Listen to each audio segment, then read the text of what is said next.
Court in session.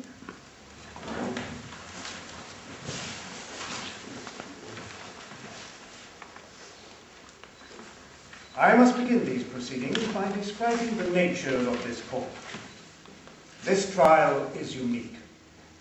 So far as I am aware, there is no precedent for the prosecution of a man on a series of such monstrous crimes. We have therefore to devise a special procedure. Partly, I must leave its development to the requirements of the learned and eminent gentlemen who have undertaken to prosecute and to defend. However, I shall explain the purpose for which this trial is staged. I trust that jury, counsel, and the public will keep this high purpose constantly in their minds. This court has been instituted by the government of Great Britain with the task of ensuring that justice is meted out to the man who has been generally regarded as the arch-criminal of Italy. The court has been provided with a jury, with a prosecuting counsel, the Attorney General, who has been given instructions by the government of the charges which he must seek to prove against the prisoner, and with the defending counsel, who will agree with him the best defence which both can devise. Members of the jury, you have seen two great wars in your lifetime. You have lived for 20 years in a world in which the prisoner was a chief figure in the eye of his fellow human beings. You are perhaps better able to judge these affairs than the historian. If Mussolini is to die, we want the whole world and succeeding generations to be convinced of his justice, of his fate. We want the exact nature of his crime to be established. We shall allow the two counsels to call whatever witnesses they wish and in whatever order they please. Some of the chief witnesses are dead, but their evidence is known and may be invited to enter the witness box. The clerk of the court will now read the indictment. The Attorney General will then present the case for the prosecution. Benito Mussolini, you stand indicted and charged before this special court as a prime enemy of the human race and chief criminal responsible for the greatest war in history. The particulars of the indictment are that you did ruthlessly and brutally establish yourself in power as the fascist dictator of Italy by the suppression of Parliament, the bludgeoning of your opponents, and the banishment of all free institutions. That you did persistently and increasingly defy all international obligations undertaken by yourself. That in defiance of these obligations, you did treacherously make war on Abyssinia in 1935. That in defiance of these obligations, again you did make war in Spain during the years 1936, 1937, 1938 and 1939. That you did treacherously make an alliance with Nazi Germany in 1936, and that you did thenceforward do all in your power to assist her in her ambitions against the free world. That you did treacherously stab France in the back in 1940. That you did treacherously make war on Greece, Britain and Russia, with all of whom you had signed treaties of non-aggression. In short, that you devoted your life and energies and all the resources of the Italian state to spreading havoc, ruin, and the most bloodthirsty war among your fellow men. Benito Mussolini, how say you? Do you plead guilty or not guilty to the crimes alleged in the indictment? Not guilty. May it please your lordship, gentlemen of the jury, I appear before you to support the unprecedented series of charges against the prisoner at the bar. I fully appreciate the reasons which make it desirable for this prisoner to be found guilty in a public court.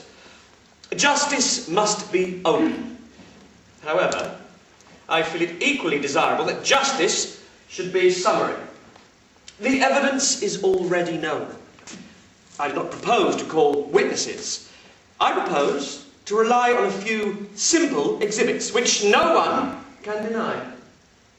The first charges the prisoner with having ruthlessly and brutally established himself as the fascist dictator of Italy. I do not imagine that the prisoner or his counsel will dare to deny it. Benito Mussolini was summoned to Rome to become Prime Minister in October 1922. It may be held that he was constitutionally appointed. However, he warned Parliament at once of the temporary characters of its authority. He set up a rival organisation called the Fascist Grand Council, which was invested with the real power insofar as anyone possessed power apart from himself. Not until it caused the downfall of the prisoner in July 1943 was this body anything other than a rubber stamp for the whims of the dictator. Surely little further illustration of the dictatorial power of the prisoner throughout those years is required. However, to clinch this first part of the argument, I will quote a few further facts. The jury may be surprised to learn that the elections were held in Italy in the year 1924. This may appear at first sight a denial of my thesis, yet any doubts to which this fact may give rise are groundless. The prisoner had already taken the precaution before the election of forcing through a new electoral law. It prescribed the party gaining the majority of votes at the polls should hold at least 2/3 of the seat in the new chamber. This was a simple device for ensuring that all minority opinion would be trampled down by the fascist hordes. The prisoner did not rely on this measure alone. The elections were the most violent and disorderly in modern Italy. Trained thugs, hooligans presided over polling booths. A few independent voices did survive. One was that of socialist leader Matteotti. On May 30th, 1924, he denounced the government for its unconstitutional methods. Shortly after, Matteotti was found murdered. The same fate befell many others who had dared to oppose the regime. I will conclude this part with a few statements quoted from the prisoner himself, which will be part of the jury as exhibits. "I assume alone," said the prisoner on August 24, 1924, "the political, moral and historical responsibility for all that has happened by May 15, 1925. He said, there must be subordination of all to the will of the chief." The next charge concerns the breach by the prisoner of a multitude of international obligations. Here I find myself embarrassed by riches. Let's take the treacherous conquest of Abyssinia. On October the 2nd, 1935, the armies of Italy went to war with Abyssinia, and the conquest was crowned by the capture of Addis Ababa on May 5th, 1936. Why, in the indictment, is the attack described as treacherous? What were the obligations which the prisoner had undertaken which he defied to secure this victory? I will give a short list. Italy had signed the Covenant of the League of Nations. The prisoner was solemnly bound, in this case, of any dispute likely to lead to a rupture, to submit the whole matter to arbitration. In 1928, had signed the Kellogg Pact. He had therefore renounced war as an instrument of national policy. On August the 2nd, 1928, he had signed a pact of non-aggression with the head of the Abyssinian state. Gentlemen of the jury, I am sure you will absolve me from the necessity of continuing this sickening recital. This was the most perfidious war waged in all history. It was fought against an unarmed people. It was fought with poison gas and the most devilish means of modern warfare. But gentlemen, I must hasten on. We are concerned not only with the nature of the prisoners' crimes, but with their scale, and with their immense consequences for all peoples in every land. In March 1934, the prisoner had received in Rome a group of Spanish monarchists and reactionaries who had fears about developments in their country. The prisoner was interested in their fears, and more interested still in the possibility of extending his influence in another area of the Mediterranean. Some kind of bargain was made. From 1936 to 1939, the Italian troops participated in the tragic battle that afflicted that unhappy land. I do not imagine that the defence will dare to deny these charges. For under a treaty made with Britain in 1938, the prisoner agreed to withdraw from Spain 10,000 of the Italian volunteers whose presence on Spanish soil he had previously denied. The continued Italian intervention in Spain was conducted in defiance of all the solemn engagements which were bolstered by a series of private assurances, pledges, undertakings, asseverations. We have now reached the final stages of the indictment. In November 1936, the prisoner signed the Anti-Comintern Pact with the Nazi rulers of Germany.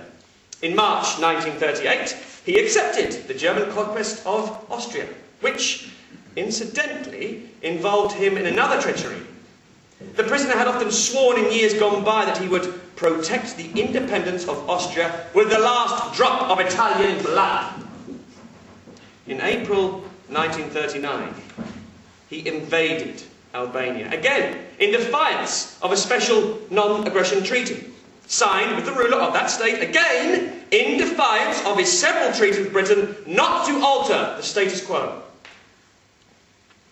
These, however, were inconsiderable crimes done in preparation for the greatest crime of all.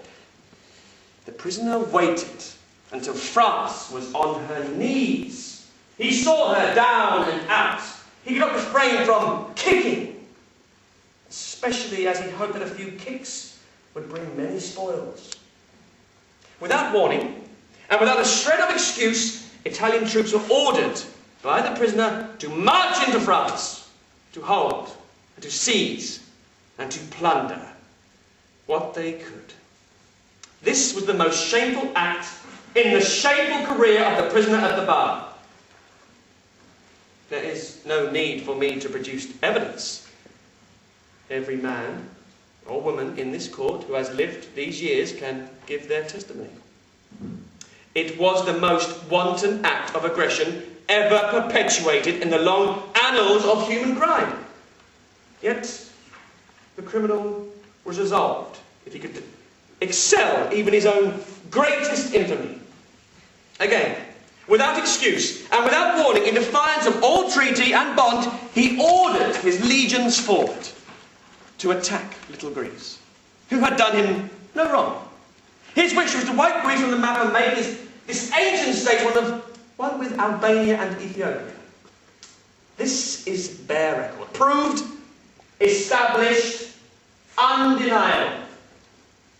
Gentlemen of the jury, as you look on the pitiable and dejected figure in the dock, you may wonder how it was that such a man would work such fearful consequences. The armies he once directed have been scattered. The people he once commanded have been disillusioned. The nation he once led has been broken. He is now hated in Rome and Milan, as he has long been hated in Athens, Addis Ababa. No doubt, the Duce is overwhelmed by his unparalleled humiliation. He knows he is guilty. He knows he must expect justice from this court. Gentlemen of the jury, I ask you to administer it speedily and without further arguments. I ask you to do it in the name of suppressed Italy, murdered Abyssinia, stricken Spain, looted Albania, insulted France and hungry Greece. I cannot ask you to make the punishment fit the crime. Not science and sadism in confederacy together could fulfill that requirement. But if we cannot make death sufficiently horrific, we can at least make it sufficiently swift. I appeal to the counsel of the defence not to continue this trial with futile disputations. The Attorney General has certainly made a strong and powerful plea. Perhaps the prisoner will withdraw his plea of not guilty. Or since the prisoner appears in no fit state to enlighten the court, perhaps his defending counsel on his behalf will regard this suggested course as the wisest as well as the most merciful. May it please your lordship. Gentlemen of the jury, I rise to address this court fully conscious of the onerous burden which I am undertaking. It would no doubt be simple and satisfactory for the Crown if I were to comply with the wishes of the Attorney General. The jury would give their verdict, the court would depart, and the world would believe that the prisoner had been well and truly tried. However, my conscience will not allow it.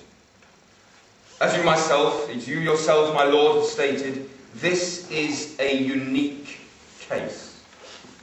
It is not a trial to establish fact. It is a trial concerned with questions of political morality. I hope to be able to prove to this court that questions of political morality are questions of political opinion. That political opinions change with political interests, and that therefore it is highly doubtful whether such questions are fitting subjects to be tried at all in a court of law. I realise that I start with the feelings of the court against me. I must therefore plead for your patience. The first particular of the indictment charges the prisoner with having ruthlessly and brutally established himself in power as the fascist dictator of Italy by the suppression of Parliament, the bludgeoning of opponents, and the banishment of all free institutions within Italian domains. It is a serious charge. But if I may be so insolent, I would like to suggest that the Attorney General did not employ even a tenth of the available evidence to sustain the accusation. We must do the prisoner credit. He never took excessive pains to disguise his methods or intentions.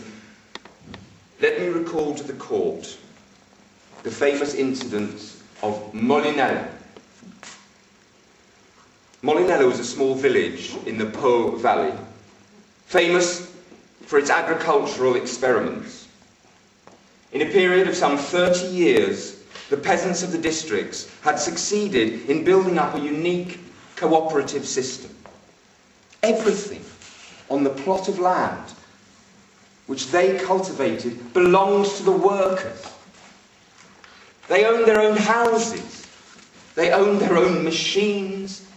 They put their money in their own bank. Molinello was one of the small wonders of the world. Agricultural and cooperative experts visited it from all parts of the globe. And on the day of the march in Rome, gentlemen, political followers of the prisoner broke into that village, smashed up the machines, looted the land and the bank, and left nothing but a desert. It remains a desert to this day. And Molinello was not unique. In the first year of the fascist regime, the official record counted 2,000 cases of assassinations and beatings up. The Attorney General mentioned the socialist MP Matteotti. In fact, He was the author of a book that exposed these killings, and Matteotti himself was murdered. Now, gentlemen, the reason I recall Molinelli's murder is that you may take account of the date and also the sequel. The date was June the 10th, 1924. The sequel was a crisis in the regime. A mounting rage spread through the land. The government was shaken to its roots. The prisoner had to make resort to the most desperate remedies to secure his place. First, he denied any complicity in the murder, and then he sought to implicate all others who surrounded him in this crime. And of course, the prisoner learned from this incident. Henceforward, he accepted the doctrine of Machiavelli that it is better to be feared than to be loved.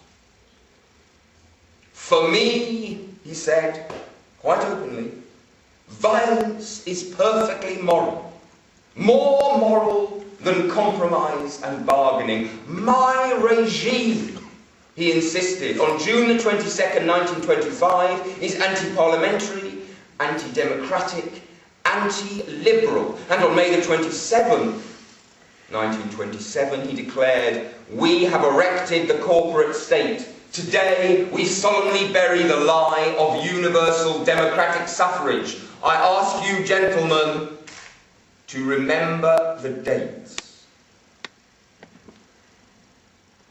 He was equally frank in foreign dealings. 18 months before obtaining power, he stated that fascism does not believe in the vitality and the principles which inspire the so-called League of Nations.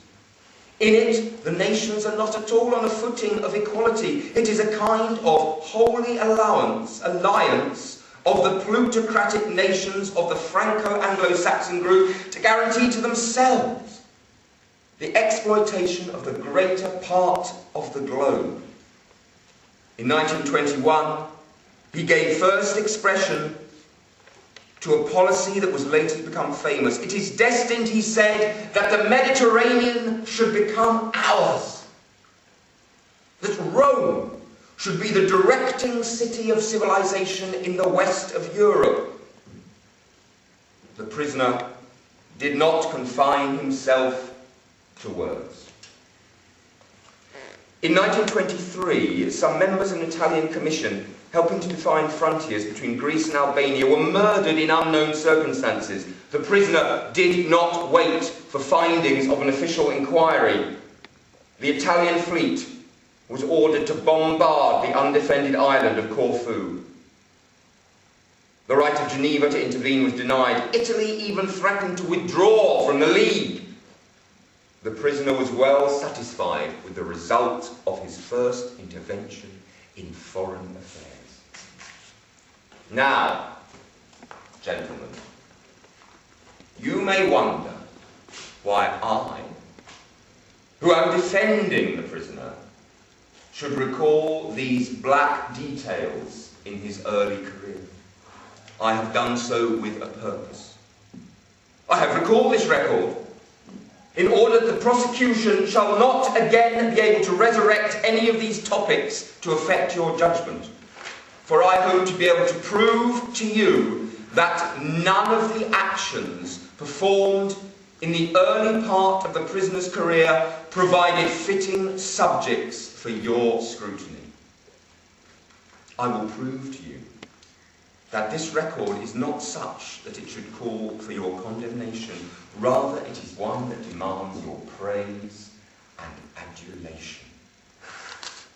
I will give you the proof from the mouths of a series of eminent witnesses. I hope, my lord, I may call them now. The first is Sir Austin Chamberlain.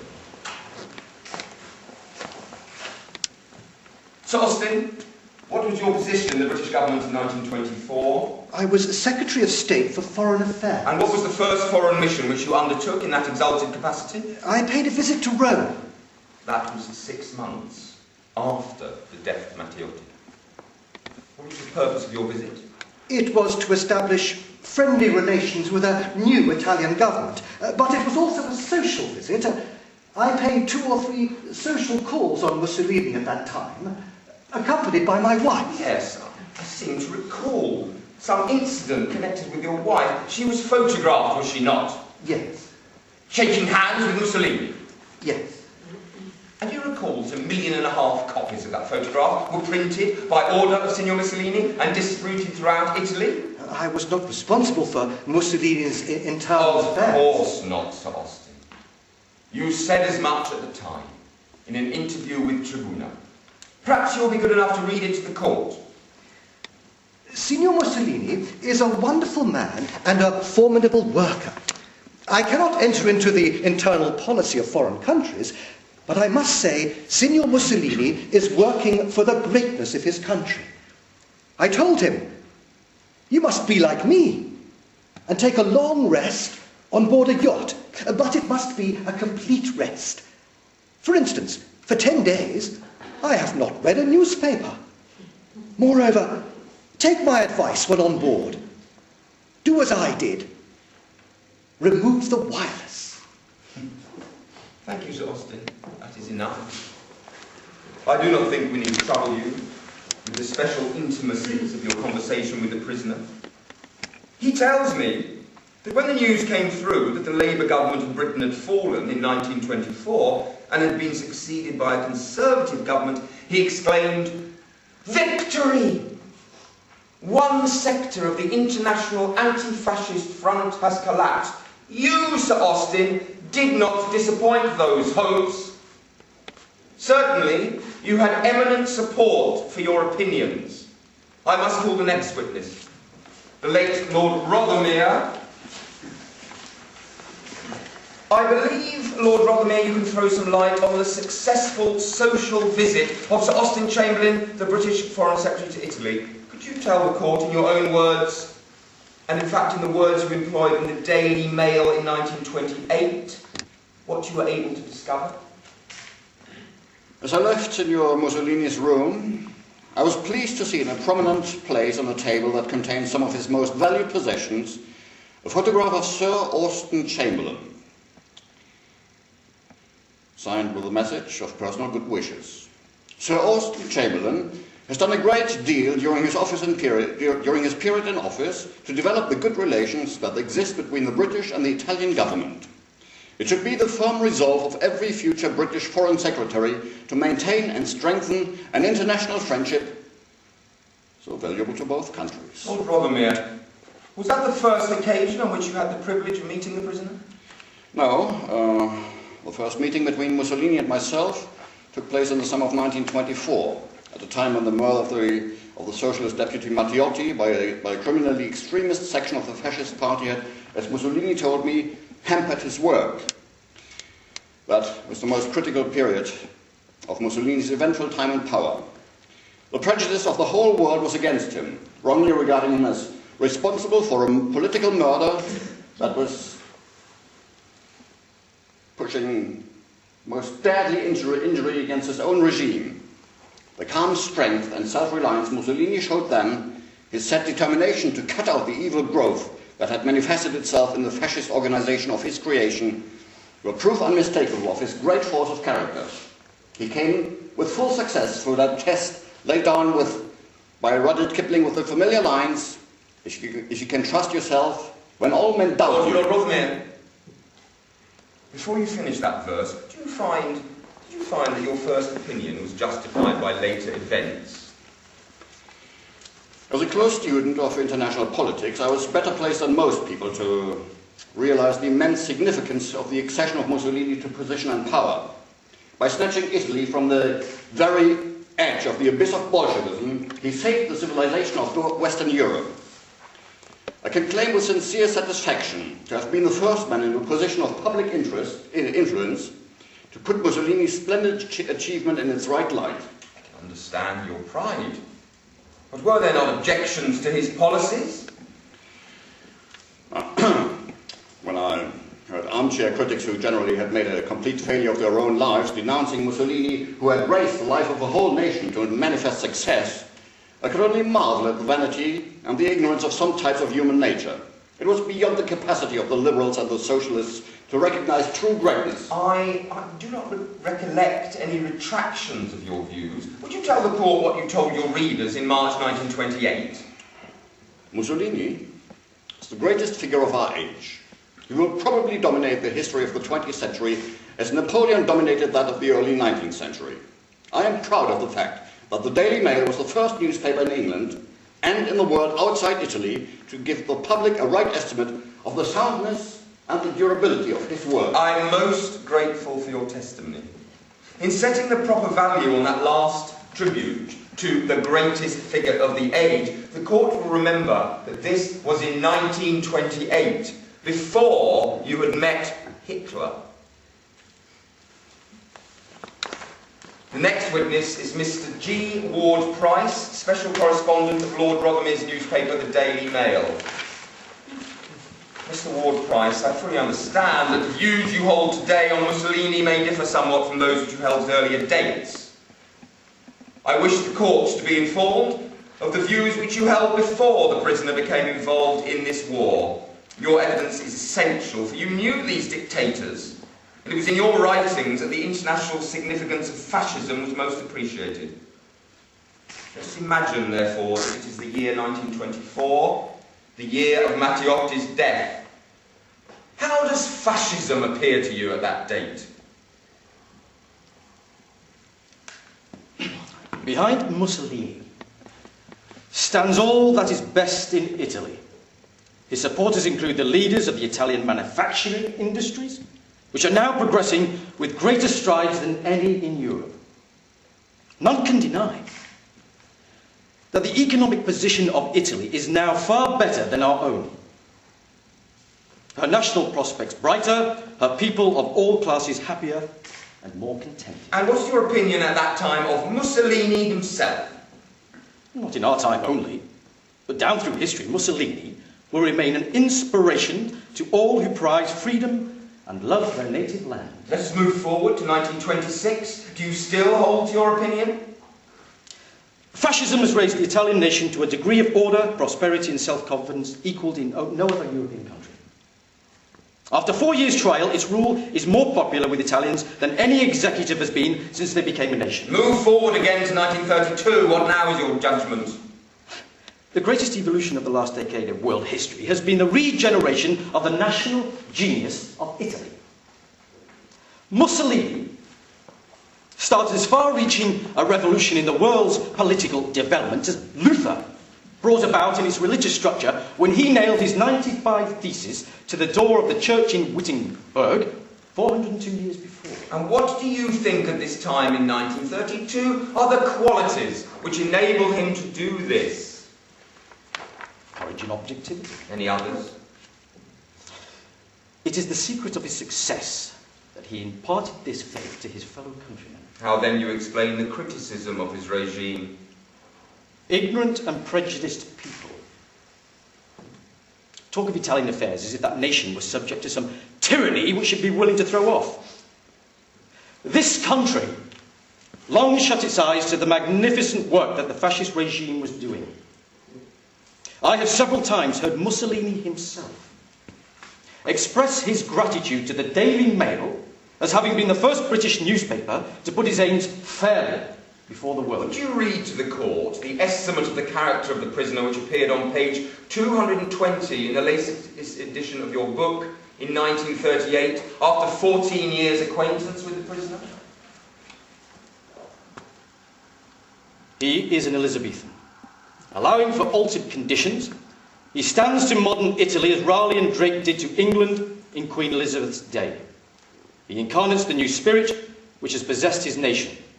And between the Italy of the early 20th century and the England of the early 17th, there is much spiritual resemblance.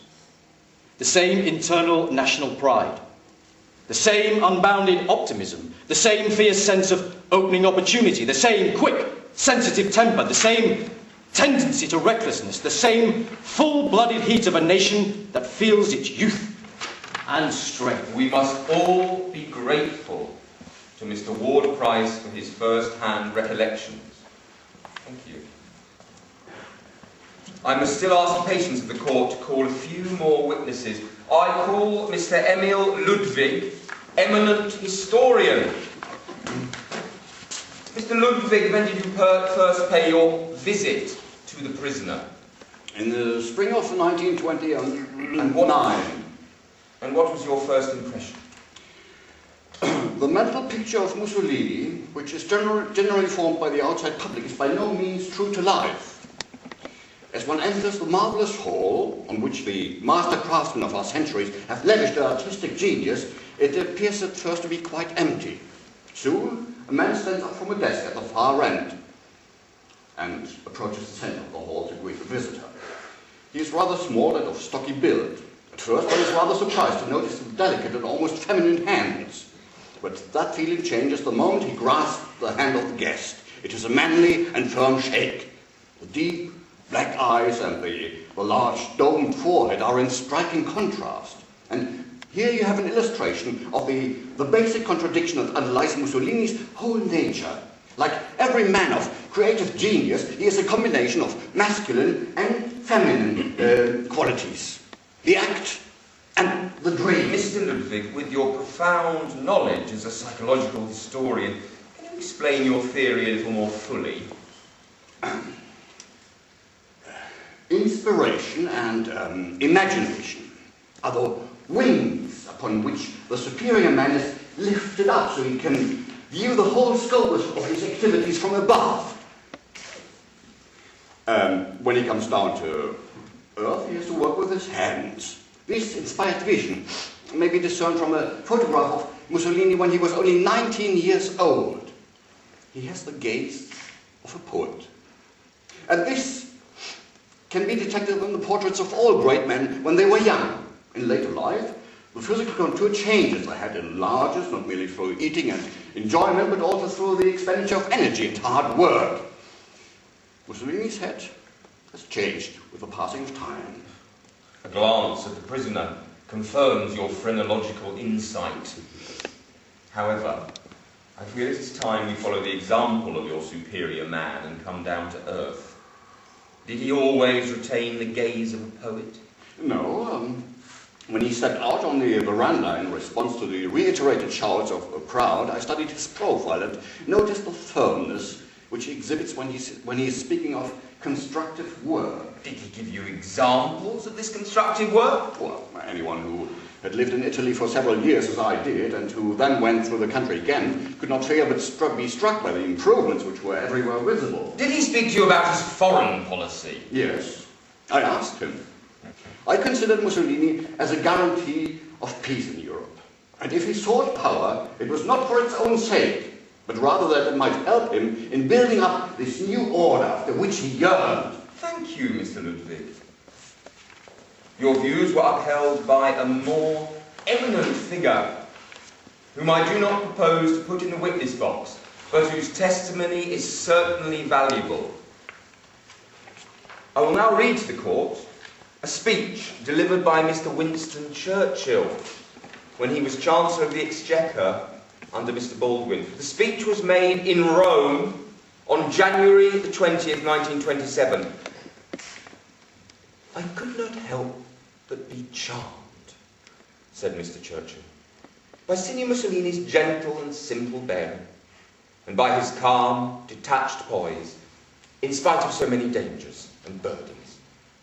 Secondly, anyone could see that he thought of nothing but the lasting good, as he understood it, of the Italian people. If I had been an Italian, I am sure that I should have been wholeheartedly with you from the start to finish in your triumphant struggle against the bestial appetites and passions of Leninism. Your movement has rendered a service to the whole world. Gentlemen, on this part of the indictment, I will call just one more witness. I began with one Chamberlain, and I will conclude with another. Mr. Neville Chamberlain will take the witness box.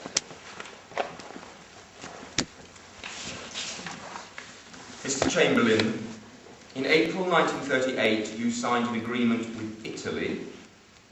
It dealt with the question of foreign affairs. At the conclusion of your speech, you chose to pass your judgment on the domestic affairs of Italy. I would be grateful if you would quote that reference in full as it appeared in Hansard. In former days we had a close friendship with the old Italy, the Italy which, with our warm approval and sympathy, won her independence and her unity under Cavour, Mazzini and Garibaldi. Today there is a new Italy, an Italy which, under the stimulus of the personality of Signor Mussolini, is showing a new vigour, in which there is apparent new vision and new efficiency in administration. With the laying aside of the temporary differences which this agreement has brought about, I believe that we may look forward to a friendship with the new Italy as firmly based as that by which we were bound to the old. Thank you. Gentlemen of the jury, you have listened with great patience to a sequence of witnesses. I am sure you'll not complain about their eminence and variety. A Conservative Secretary of State for Foreign Affairs, a well-known newspaper proprietor whose chief newspaper had at that time the widest circulation of any daily journal in Britain, a well-known journalist, perhaps the most well-known of modern historians, a Conservative Chancellor of the Exchequer, who has since become Prime Minister of Britain and leader of the Conservative Party, and finally another Prime Minister and Conservative leader whose evidence was supplied when he held both these high offices. I asked you earlier, gentlemen, to remember certain dates. The dates of Mattiotti's murder, the date of the prisoner's first intervention in foreign affairs at Corfu, the dates of the violent words and actions which marked the early career of the prisoner. I ask you now to recall those dates again.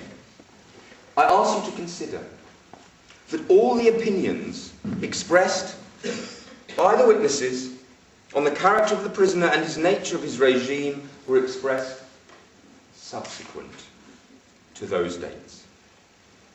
The personal good wishes of Sir Austin Chamberlain were sent to the prisoner after the death of Mattiotti and after the suppression of the Italian Parliament. The tributes of Lord Rothermere and the prophecies of Mr. Ward Price, the historical assessment of Mr. Emil Ludwig, the glowing praise of Mr. Winston Churchill for the personal charm of the prisoner and his valiant work in saving civilised society, the final word of Mr. Neville Chamberlain were all spoken after, and in some cases long after, the crime, if crime they be, alleged by the Attorney General. Now, gentlemen, I think you will agree that this extraordinary evidence puts a totally new aspect on the whole trial. From the basis of this evidence, I will make 3 contentions, which I do not feel the Attorney General will choose to debate. First, these witnesses prove that a great section of conservative opinion in Britain not merely approved but applauded the regime which the prisoner had established in Italy. However, the witnesses were not content to applaud.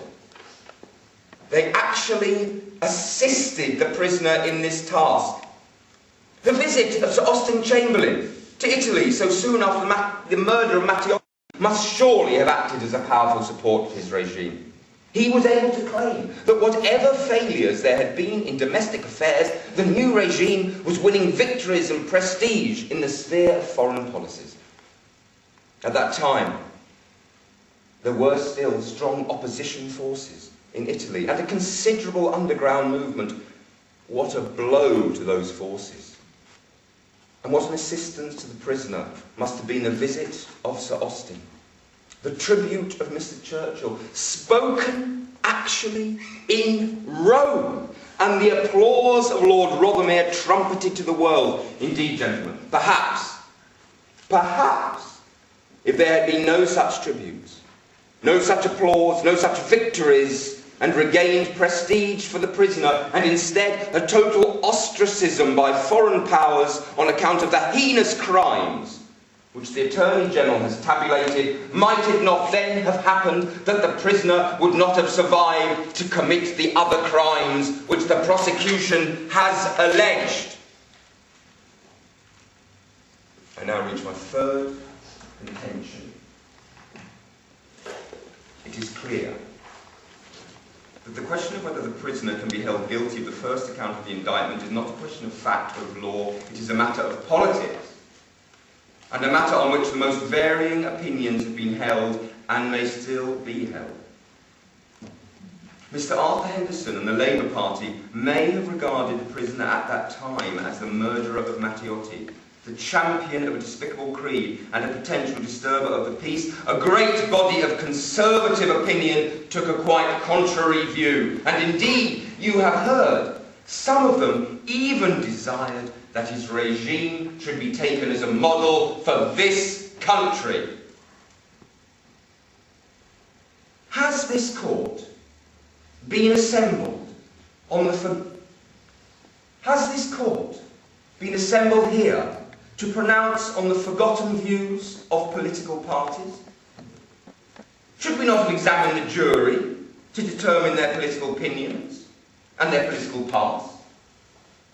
Have they now the right to condemn a fascist dictator whom, as followers and admirers of Sir Austin Chamberlain or registered readers of the Daily Mail, they were applauding and assisting 20 years ago? These questions will, I am sure, reveal to you, gentlemen, the absurdity of the position in which the Attorney General and the Crown have placed themselves by pressing this part of the indictment. If the prisoner did in fact commit these crimes during this part of his career, and if the issue is now to be judged, the question is surely not one for decision in this court, but for recantation in the House of Commons. Let the Attorney General deliver his orations here. Let him convert the Conservative benches there to this noble detestation of fascism and all its works in whatever land it may appear. Gentlemen, I scent the smell of hypocrisy in the manner in which the issue has been brought before this court. But I cannot pursue this theme further. I am concerned with the defence of the prisoner. I claim that by the inclusion of this charge in the indictment, the Attorney General has done more than make the case of the Crown appear ridiculous. He has grossly and wrongfully prejudiced the prisoner in the eyes of the jury. My Lord, I plead that the indictment be quashed. It is not possible for me to accept his appeal. However, I think this would be a suitable moment to have a recess. The court is adjourned for 15 minutes.